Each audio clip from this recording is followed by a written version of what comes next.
اس video کو آپ ضرور دیکھیے، شاید یہ آپ کی، میری یا کسی اور کی کہانی ہو۔ ایک صاحب فرما رہے تھے کہ افریقہ کے ساحل کے کنارے ایک چھوٹا سا شہر تھا۔ وہاں پر لوگوں نے مسجد بنائی تھی اس محلے میں، اور محلے میں ایک حافظ تھے، اس لیے اس حافظ کو لوگوں نے پیش نماز بنا دیا تھا، پیش امام۔ لوگ مسجد کو جاتے تھے، نماز پڑھتے تھے، اور اس پیش امام کی بڑی عزت کرتے تھے، سے ایک تو حافظ تھے اور دوسرے پیش امام تھے۔ رسم یہ ہوا تھا کہ رمضان کے مہینے میں کوئی نہ کوئی پیش امام صاحب کو افطار کے لیے اپنے گھر پر دعوت دیتا تھا۔ ایک صاحب تھے جو بڑے نمازی تھے اور ہمیشہ اذان سے پہلے مسجد کو پہنچ جاتے تھے، اور ان کی صحیح یہ تھی، تلاش یہ تھی ان کی کہ ہمیشہ پیش امام کے پیچھے صف اول میں نماز ادا کریں۔ رمضان کا مہینہ آیا، ان کی باری ہوئی، اور انہوں نے پیش امام کو اپنے گھر پر دعوت دی، افطار کی، اچھے اچھے کھانے بنائے اور پیش امام کو دیے، اور جاتے وقت بھی انہوں نے پیش امام کو کھانا دیا بہت سارا، تاکہ وہ اپنے بچوں کو افطار کے لیے یا سحری کے لیے کھانے میں دیں۔ پیش امام صاحب نے ان کے لیے دعا کی اور وہ چلے گئے۔ دوسرے دن صبح میں جب یہ نمازی جس کا ذکر ہو رہا ہے، اس کی بیوی گھر کی صفائی کر رہی تھی، تو اسے ایسے لگا کہ طاقچے پر جو پیسے رکھے تھے، جو کرنسی تھی، ان کی نوٹ جو رکھے تھے وہ غائب ہیں۔ اس کی بیوی نے بہت ڈھونڈا، یہاں تلاش کیا، وہاں تلاش کیا، اسے کہیں پر وہ نوٹ نظر نہیں آئی۔ اس کی بیوی نے یہ سوچا کہ شاید اس کے شوہر نے یہ پیسے اٹھائے ہیں۔ شام میں جب شوہر آیا تو اس نے شوہر سے سوال کیا، وہ جو طاقچے پر پیسے رکھے ہوئے تھے تم نے اٹھائے؟ شوہر نے کہا میں نے نہیں اٹھائے۔ تو بہت ڈھونڈنے کے بعد اس کی بیوی نے کہا، دیکھو اس گھر میں میرے اور تمہارے سوا تو کوئی نہیں، اور ایک چھوٹا سا بچہ جھولے میں، وہ بھی تو اٹھ کر جھولے سے نکل کر پیسے نہیں اٹھا سکتا، تو بس ایک پیش امام صاحب تھے جو یہاں پر آئے تھے، اور کل ان کے آنے سے پہلے پیسے طاقچے پر رکھے ہوئے تھے، اور ان کے جانے کے بعد ہی پیسے غائب ہو گئے، تو ہو نہ ہو پیش امام صاحب نے یہ پیسے چرائے ہیں۔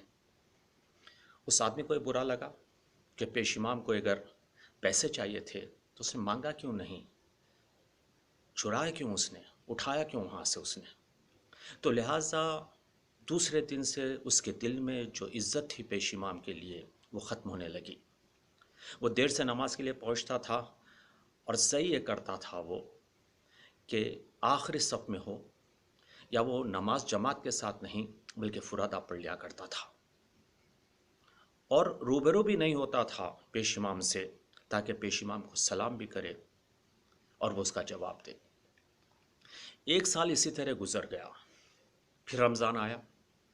رمضان آنے کے بعد سب لوگ معمول کے مطابق پیش امام کو دعوت دینے لگے۔ ان کی باری آئی تو یہ کچھ نہ بول سکے ان کو، لوگوں سے، کہ پیش امام میرے گھر میں آ کے پیسے چرائے تھے۔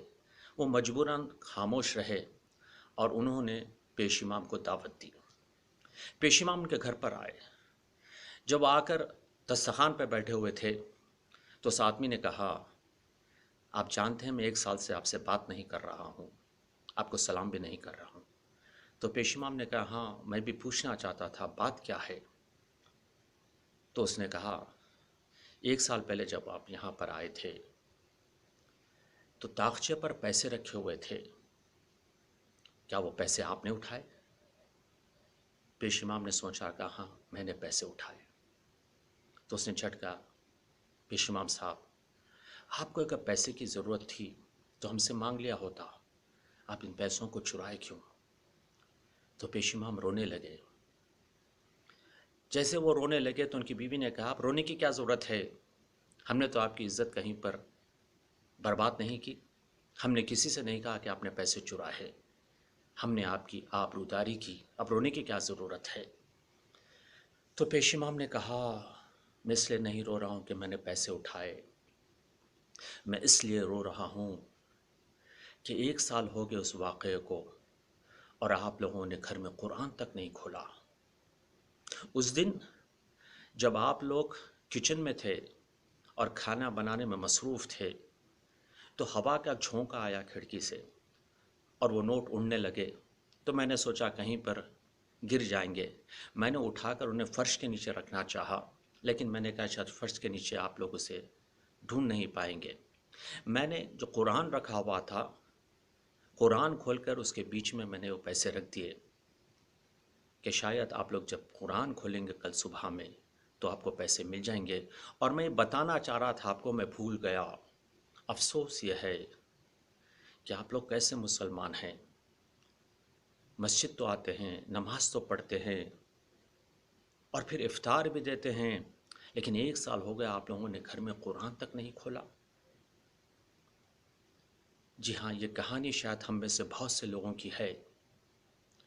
کبھی کبھی جب ہمیں پتہ چلتا ہے، خبر ملتی ہے کہ کسی کافر نے قرآن کی توہین کی ہے، تو آپ دیکھتے ہیں کس طرح سے لوگ سڑک پر نکل آتے ہیں، احتجاج کرتے ہیں، نعرے لگاتے ہیں، نعرے بازی کرتے ہیں کہ بھائی قرآن کی توہین ہوئی ہے۔ لیکن پتہ نہیں انہی میں سے کتنے لوگ ہیں جنہوں نے اپنے گھر میں رکھے ہوئے قرآن کی طرف دیکھا بھی نہیں، اسے کھولا بھی نہیں۔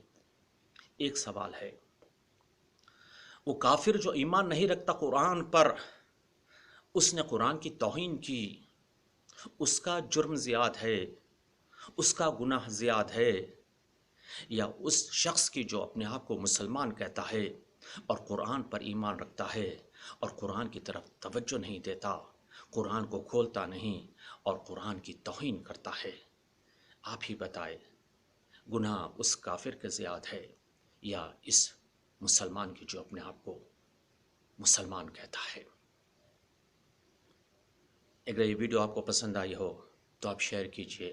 شاید ان میں سے بہت سے لوگ ہیں جو آج بھی اپنے آپ کو مسلمان کہتے ہیں، قرآن پر ایمان رکھتے ہیں، اور کہیں پہ اگر قرآن کی توہین ہوتے ہیں تو وہ بھڑک اٹھتے ہیں، روڈ پر نکل آتے ہیں، لیکن خود کبھی بھی قرآن کی طرف دیکھتے نہیں اور قرآن کی توہین کرتے ہیں۔ اللہ حافظ۔